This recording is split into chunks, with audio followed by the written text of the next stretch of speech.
माँ भगवती सती भगवान भोलेनाथ के चरणों में प्रणाम करके अपने मायके की ओर चले, पर भगवान भोलेनाथ ने अनुमति नहीं दी और ना जाने का कहा और ना रुकने को कहा। भगवान भोलेनाथ जानते हैं कि मायके के नाम से अगर पत्नी को मना कर दिया जाए कि मायके नहीं जाना है तो फिर उनका मुंह देखने लायक होता है। तो भोलेनाथ ने कहा कि रुकने वाली नहीं, और आप भी अगर मायके में जा रही है आपकी धर्म पत्नी तो रोकने की कोशिश भी मत करना, नहीं तो बवंडर हो जाएगा भैया। इसलिए जाने दीजिए प्यार से। और ऐसे माई का कब तक है, माताएं बहनें ध्यान देंगे। वास्तव में माई का तभी तक है जब तक मायके में माँ है। माँ जिंदा है तो माई का है, और सब लोग पूछते हैं। और माँ ना रहने पर तो औपचारिकताएं निभाई जाती है, व्यवहार दिखाया जाता है, फिर कोई किसी को पूछने वाला नहीं है। बेटी को फिर कोई नहीं पूछता।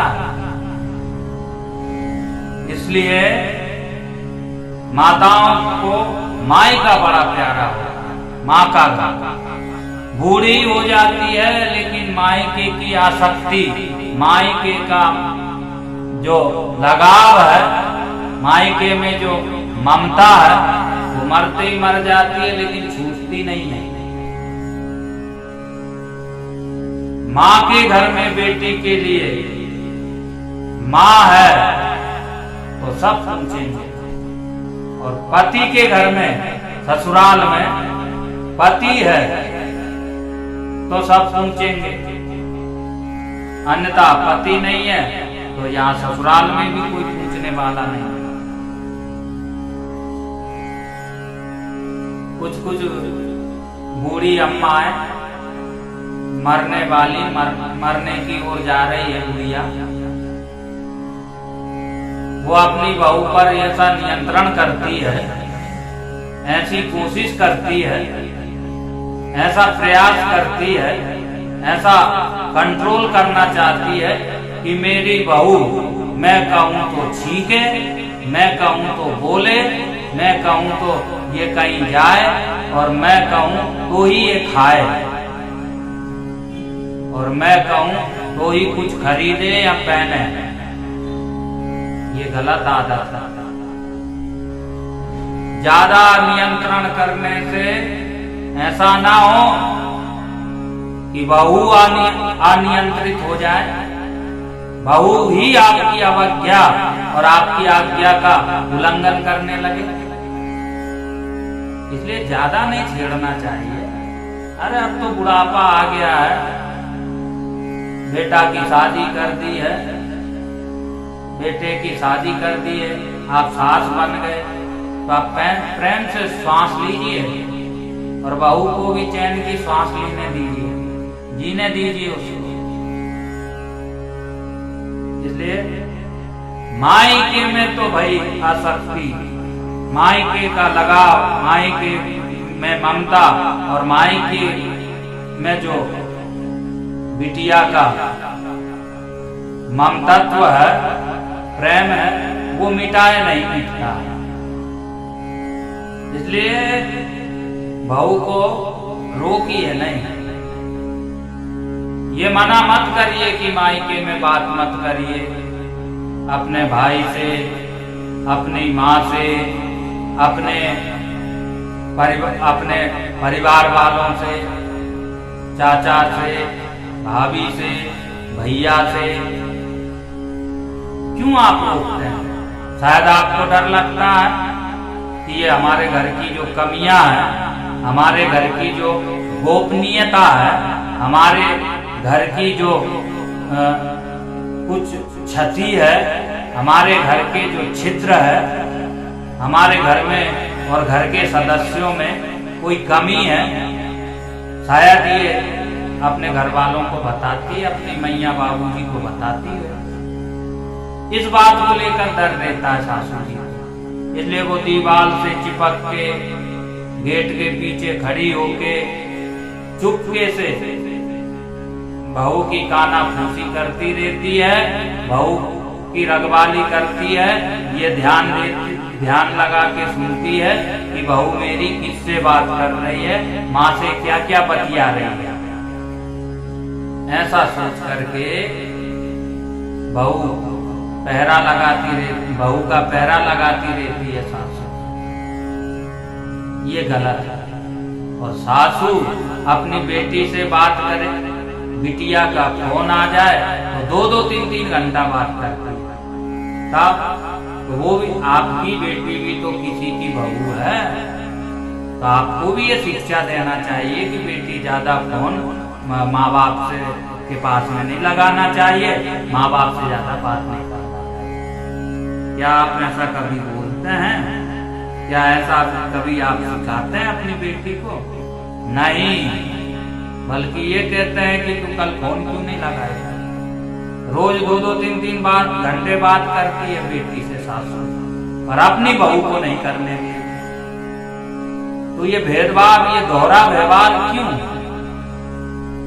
अरे बहू को भी होता है अपनी माँ से बात करने का मन, बहू को भी अपने माँ बाप की और भाई की और भाभियों की याद आती है। क्यों सताते हैं, क्यों परेशान करते हैं, क्यों ऐसा पाप और अपराध करते हैं? देवी को पूजिए मत पूजिए, लक्ष्मी जी को, दुर्गा जी को, काली माता को, पर घर में बहू को कष्ट नहीं होना चाहिए।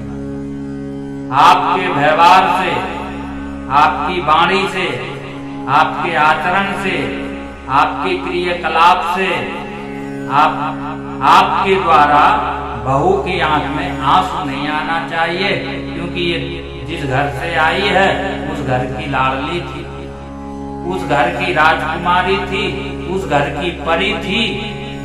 ये कभी भी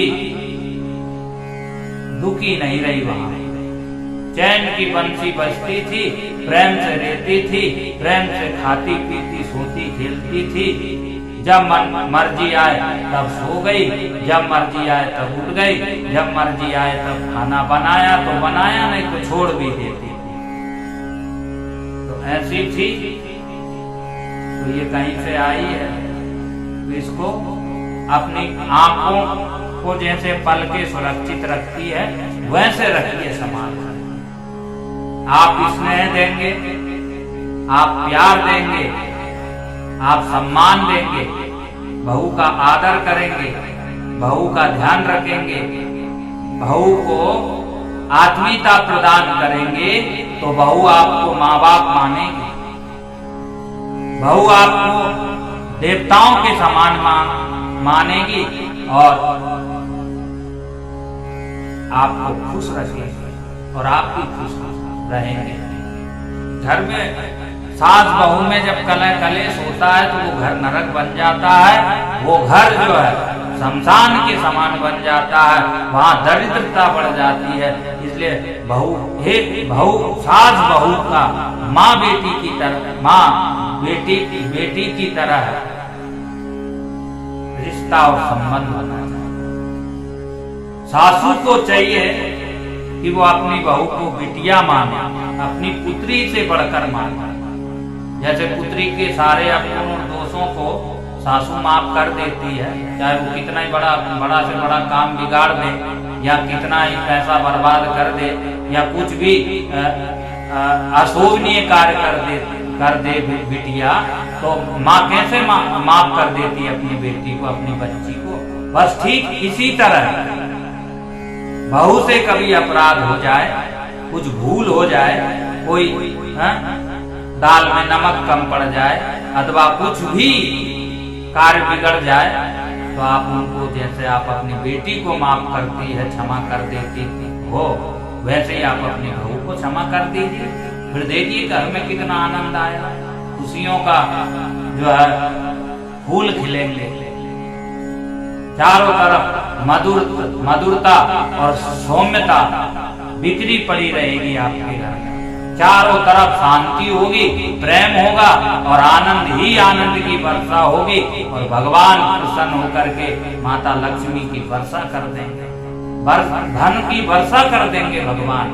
आप घर में शांति तो बनाइए, स्वच्छता और सफाई तो रखिए, मन में से क्रोध और ईर्ष्या द्वेष का हनन तो कीजिए। निश्चित रूप से मंगल होगा, निश्चित रूप से आनंद होगा। माता सती भगवान भोलेनाथ को प्रणाम करके अपने माँ बाप से मिलने के लिए और माँ बाप के यज्ञ में शामिल होने के लिए अकेली ही चल दी।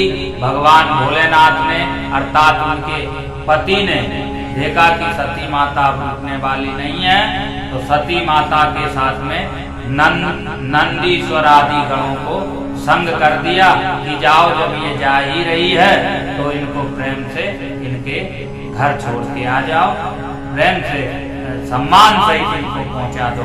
और माता सती अपने माता पिता की ओर बढ़ी। वहां यज्ञ में हजारों देवी देवता, ऋषि मुनि और पितृगण आदि सब पहुंचे हुए थे।